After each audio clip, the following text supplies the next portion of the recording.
તો hello guys, welcome to my channel. આ છે એક આપણા ગામની એક રહસ્યમય એવી પ્રાચીન જગ્યા, એવું પ્રાચીન મંદિર તમને દેખાડવાનું કે જ્યાંથી ખજાનો પણ મળી આવ્યો તો તમને અત્યારે એ જગ્યાએ દેખાડવા લઈ જાઉં. આ એની પડખેનું તળાવ છે જે કે હજી તો ખાલી છે, અને આ મંદિર છે આ મંદિર છે અહીંયા, અને આ તેની બાજુનો બધો નજારો.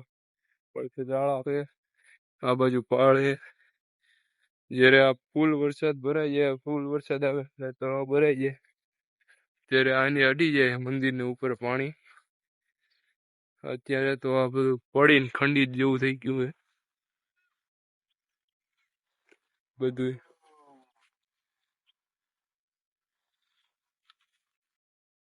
આવું છે બધું ગામનો નજારો બધો. આ મંદિર છે અંદર, જે કે આ પ્રાચીન મંદિર બહુ ખૂબ જ પ્રાચીન છે કહેવામાં આવે છે. અહીંથી હેઠે પગથિયા પણ છે. આ અંદરનો ભાગ એ મંદિરના ઉપરનો. અહીંથી ગેટ હશે, જે કે બહાર જવાનો અહીંયા કે ગેટ હશે. અહીંથી પણ ગેટ. આ 3 દરવાજા છે. વચમાં મંદિર છે.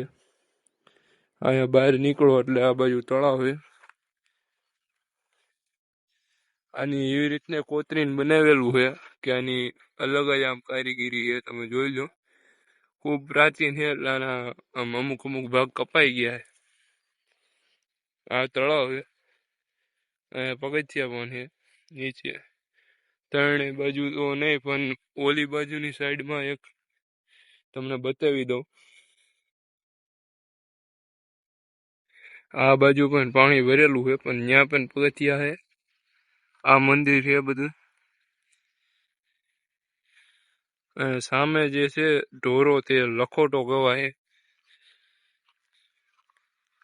અત્યારે તો ઝાડવા ને એવું બધું થઈ ગયું છે. આ મંદિર છે બધું. આની આ બધી કારીગીરી એવું બધું છે. ખૂબ જ પ્રાચીન હોવાના કારણે જો અહીંથી આ પગ પણ આવું ખંડિત થઈ ગયા છે. બધા મૂર્તિઓમાં દોરેલી છે અલગ અલગ. આ પથરા પડી ગયેલા છે અંદર ઉપરથી ને એવું. આ બધી મૂર્તિ છે, આમાં જોઈ શકો પડખે બધે. પ્રાચીન મંદિરો આપણા ગામમાં 1 થી 2 તો નહીં, પણ બહુ જાજા મંદિરો છે, જે કે પહેલાના સમયથી છે. આમાં કંઈક લખેલું પણ છે, પણ એ હવે નથી ઉકલાયું.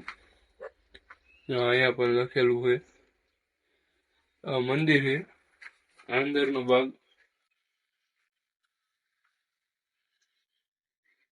આ હવે પડે એવું થઈ ગયું બધું. પણ આ કેવી કારીગીરી કે હજી આવી રીતના ઊભું છે. અમુક જ પાણા પીડ્યા છે, બાકી બધું એવી જ રીતના છે હજી હમણાં જ. આના બહુ જાજા વર્ષો થઈ ગયા છે, તે આવું થઈ ગયું છે બધું. આ મંદિરની એક ખાસિયત છે કે કોકના જાણે કે કહેવામાં આવે છે કે અહીંથી એક મૂર્તિ પણ લઈ ગયેલા છે. ગમે તે લઈ ગયા હોય, એની અંદરથી તેને જે છે ખજાનો મળ્યો હોય મૂર્તિની અંદરથી, એમ કહેવામાં આવે. આ મંદિરની સામેનો ભાગ એ બધો આગળનો ભાગ. અહીંયા તો અત્યારે ઝાડવાનું એવું થઈ ગયું છે.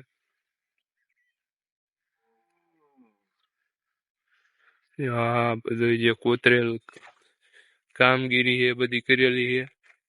અલગ અલગ ડિઝાઇનો લખાવવામાં આવેલું છે. આમાં ઘણું ખરું લખેલું પણ છે.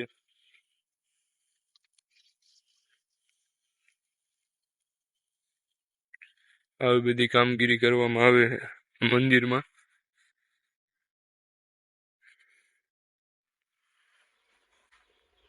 આ પિલર છે, આ જે અંદર તમને દેખાડું, આ થાંભલી કહેવાય તેના ટાઈમની. આ બધી તે ટાઈમની થાંભલ્યું છે. જોઈ લો આ બધી. આ થાંભલ્યું ઉપર આ ટકેલું છે બધું. ઉપરનો જે ઢાંચો છે એ બધું આની ઉપર ટકેલો છે. અને આ બધું પ્રાચીન આની બાજુમાં. અહીંથી જુઓ એટલે તળાવ દેખાઈ જાય તમને, પણ કે આ પણ ખૂબ મોટું છે. જ્યારે ખૂબ વરસાદ થાય ત્યારે આ બધું ભરાઈ જાય પાણી. અત્યારે લીલું છે, વરસાદ આવેલો હોય એટલે ત્યારે લગભગ આટલું ડૂબી જતું છે તો એ ના નહીં. અને આવી બધી કારીગરી કરવામાં આવી છે પ્રાચીન સમયની. ડિઝાઇનો પણ અલગ અલગ ના આમાં કાંક લખેલું પણ છે પણ ઉકલાય નહીં, મૂર્તિઓ દોરેલી છે. એવું બધું કારીગરી છે આમાં કરેલી. જોઈ અહીંયા પણ મૂર્તિ છે, કોતરેલ કામ છે. આ બધું કોતરીને બનાવવામાં આવેલું છે એ સમયે આ બધું બનાવવું એટલે અત્યારના સમયમાં તો ન જ બને. આ પડખે તળાવ એ બધું હજી બહુ આગળ લગીને પાણી પીવું જાય. આ બધું મંદિર છે, ખૂબ જ પ્રાચીન સમયમાં બનાવવામાં આવ્યું છે. મંદિર બહુ જાજા વર્ષો થઈ ગયા છે. પાછળ જે દેખાય એ મંદિર છે આ બધું. એની કામગીરી પણ અલગ અલગ પ્રકારમાં મૂર્તિઓ દોરવામાં આવી છે, કોતરીને લખવામાં પણ આવેલું છે. પણ હવે કાંઈ ઉકલાતું નથી, એવા થઈ ગયા, જાજા વર્ષો થઈ ગયા છે. જો આ આપણે મંદિર છે ગામની બહાર તળાવ છે ત્યાં આવેલું છે. અહીંયા મૂર્તિઓ કોતરેલી છે તમે જુઓ. પણ હવે તે મૂર્તિઓ ખંડિત થઈ ગઈ છે, બહુ જાજા વર્ષોથી છે. એટલે